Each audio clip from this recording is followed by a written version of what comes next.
Hi, I'm Hoani from Lincoln University, Strength and Conditioning Coach. Today I'm going to explain on key movement exercises for the New Zealand Strength and Conditioning Association Certificate Level 1. So, what I'm going to look at is firstly the deadlift, the front squat, the power clean, static lunge and a bench press. Well, first for the deadlift, I'm going to explain the technical considerations while looking at the exercise. Firstly, the deadlift is a lower body dominant exercise which activates the glute, the quad and also the erector spinae muscle groups. It's a double extension in which you are pulling a weight from the floor. You are extending your hips into an upright position and to descend down into the ground. The main purpose of this exercise is to be able to increase power development while also strength depending on your goals within the strength grade. The deadlift movement pattern firstly starts with your feet moving directly underneath the bar. The bar must be right up close to the shins. From here, descending down into a squat position. Hands then travel just outside of the shins with your hips pushing back. Point 3 is with the bar, with your hand positioning, is creating tension on the lats by bending the bar. Your head is in line with your spine and looking at the floor. From here, you then lift up by pushing the hips down and up, squeezing your chest at the top of the motion in your hips for a full extension. In the descent, it's the reverse. Making sure the bar travels alongside the thigh down to the shin and releasing at the bottom of the motion.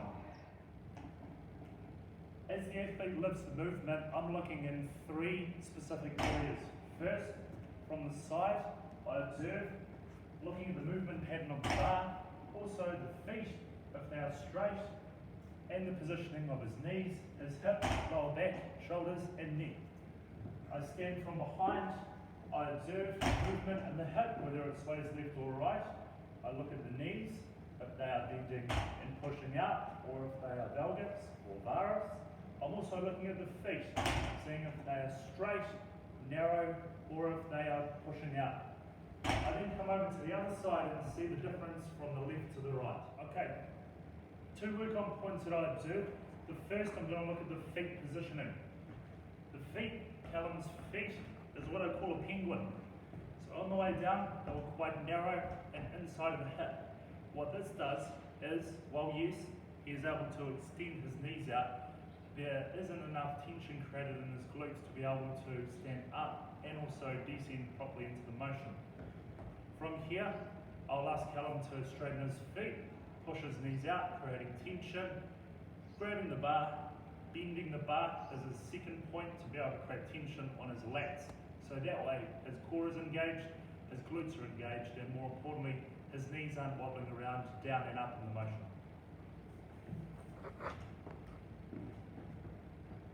First, I'm going to ask Callum to set his feet straight, left foot straight up. Okay. In the starting position, holding, create tension through the lats by bending the bar, and from here, standing up tall. One more. Finish. Yep. The next motion is a front squat. Slightly different variation from the barbell back squat in which the barbell sits right on the front of the chest. Its main purpose is to, like the back squat, improve glute strength, quad strength and erector spinae. It's also antagonizes the core and upper body strength as well by maintaining an upright posture. This exercise, while performed correctly, as you come into the motion, your hands will be right underneath your chest, elbows high, which is a corrective exercise that needs to be improved for most people, descending down into the motion as a normal squat and standing straight up. Okay.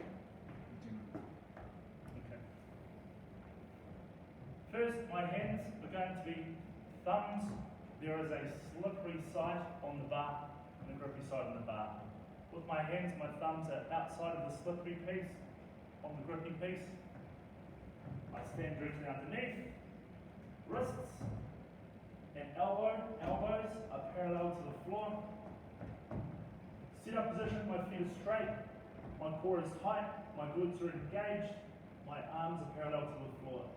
As I descend, I make sure to push my knees out, my elbows are high, my core is engaged.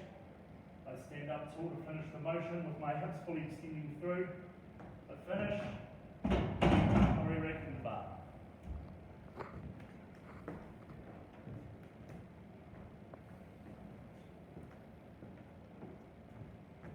As my athlete comes in to demonstrate the exercise, I'm looking at 3 angles again, from the right side of the athlete, from behind, and also from the left side of the athlete.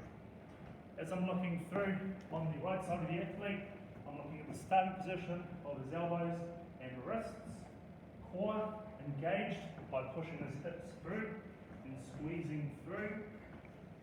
Slight bend of the knee to start with, his feet are straight in the feet. And from here descending into the front squat position. Again, as he goes down, I'm noticing his right foot flares out, so by straightening the foot, pushing the knees out, elbows high, one more athlete, and finish into the rack.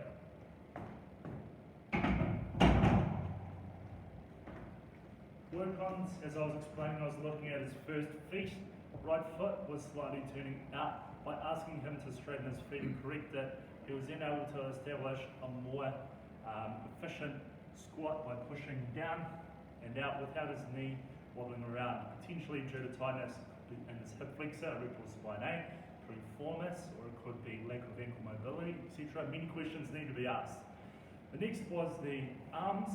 As he was going down, arms were also coming down with his body, asking him again, straighten his feet, push his knees out, strengthen by pushing the glutes through, so he has a follow through, and bracing core to allow for the arms to come parallel to the ground.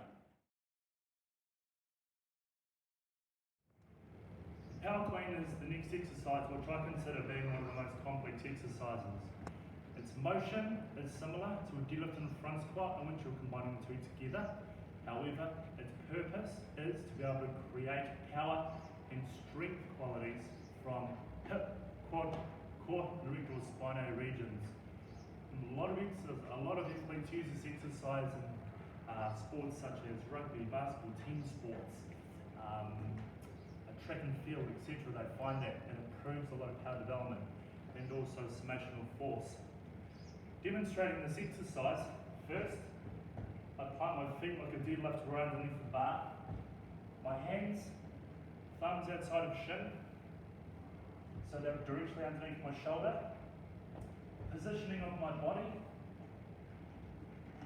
shoulders, I'm again engaging my lats by bending the bar towards my back. Head is in line with my spine, and from here, I lift the bar up. Again.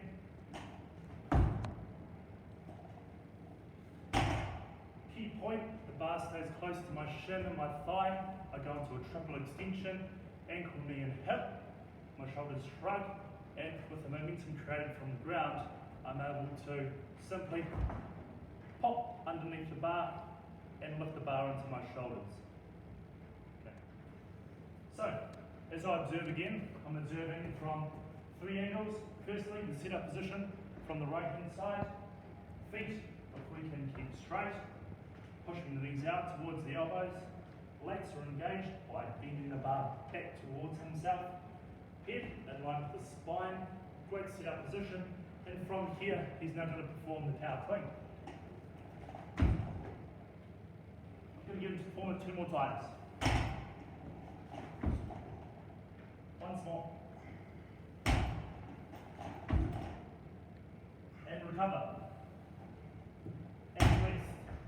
So, key points I'm looking for were his feet again, very tight man, keeping the feet straight, pushing the knees out. First corrective point. Second point is with the dip.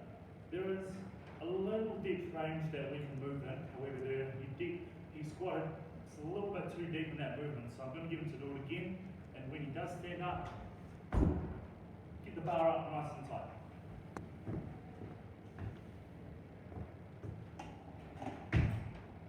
Okay, one more. Perfect. Static lunge. For today, we're going to do a body weighted version. We're a little unsure on whether we did a dumbbell or a barbell version. So again, today we're going to do a body weighted version. The static lunge, single leg static lunge, is predominantly a front loaded exercise in which you're isolating one leg. As you go down into the position, you tend to use both your quad and your glutes mainly, where the antagonist is the hamstring. Hamstring isn't utilised that much. As you stand up tall, key areas that we're looking for on the way down is foot positioning. Also, rear foot, I'm looking for toe to be flat on the ground, the front foot and the toe are in line with each other. Body positioning, core is engaged, hips are engaged, arms are down by the side, and I'm going in a straight line down to the ground and coming straight back up. From here, down, and up. Again, and up. Okay?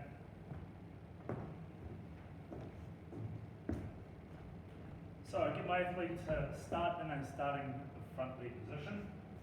First, looking at feet, foot.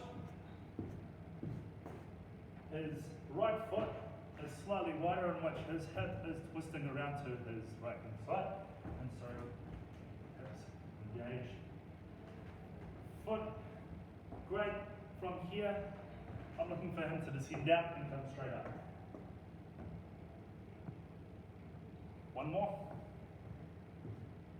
Again, what I'm looking for and relax is from the side position, reverse, and also from the other side. In this, I'm going to correct him on one thing.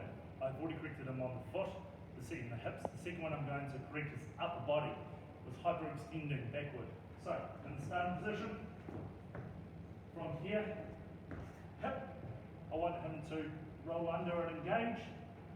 And from here, he has a very proud chest. That's probably why I thought that he was hyperextending. Come straight down. Lower back is flat. One more. And finish.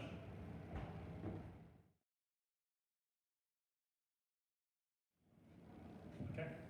The bench press, the holy grail of upper body dominant exercises that most men will utilize in the gym. Now, its key purpose and function is to be able to, with the bar, pushing weight away from your chest, in which you're using predominantly your pec major, pectoralis, and then also pec minor. Deltoid anterior is also engaged, as well as your tricep, which is more your antagonist. The main muscle group, depending on the width variation of the bar, will be here in the chest. Now, other areas that can be utilised as well as your core, if engaged properly, by pushing your pelvis forward, by engaging your glutes, which will then work on your core. So it's best bang for the buck. As a demonstration of this exercise, I sit and lie down on the mat. My chin is directly underneath the bar. My hands, for me, I'm looking at a 90-90. So for me here and here, my middle finger, I gauge, for me is perfect. There are two silver scrolls which are inside the bar. The second one for me personally is best position for me. As I come into the starting position, I engage my lats like I did in the deadlift, where I create tension on my lats by squeezing, which then creates tension on the core. I then squeeze my glute. And from here, 3, 2, 1, push up. I keep my feet flat. I squeeze my glutes. I engage my lats. I come down to my chest. I push up. Again, I come down. I push up. Once I finish, I'll re-rape it from the rack.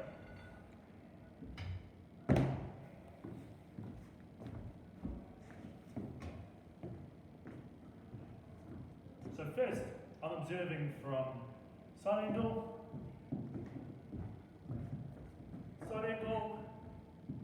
definitely not observing from this angle.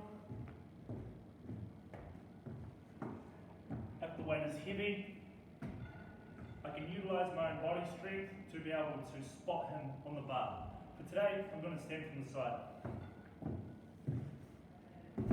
First, I'm going to look at the hand positioning. Perfect. Then I'm asking him to create tension on the lats. He's now engaged. I saw him clench. Core, if I'd like, I can put my hand underneath his lower back in which there is a gap underneath. I ask him to press down as hard as he can with my hand. Perfect. Glutes are engaged. Feet are on the floor. There is tension in the core. Okay. Push up. Hold. Come down. Do the sternum. And push up. 2 more. And down. 1 more. And re-rack. Only work on for him on this one, I won't get him to do it, is core engage by pressing down, squeezing the glutes, and also still creating tension on here. Another version of this, where powerlifters tend to utilise their back as used. However, we're not looking at that, we're looking at a standardised bench press that's efficient and safe without lifting a little load. As this purpose of this exercise is to be able to create strength and power through the chest, depending on what the goals are of the athlete.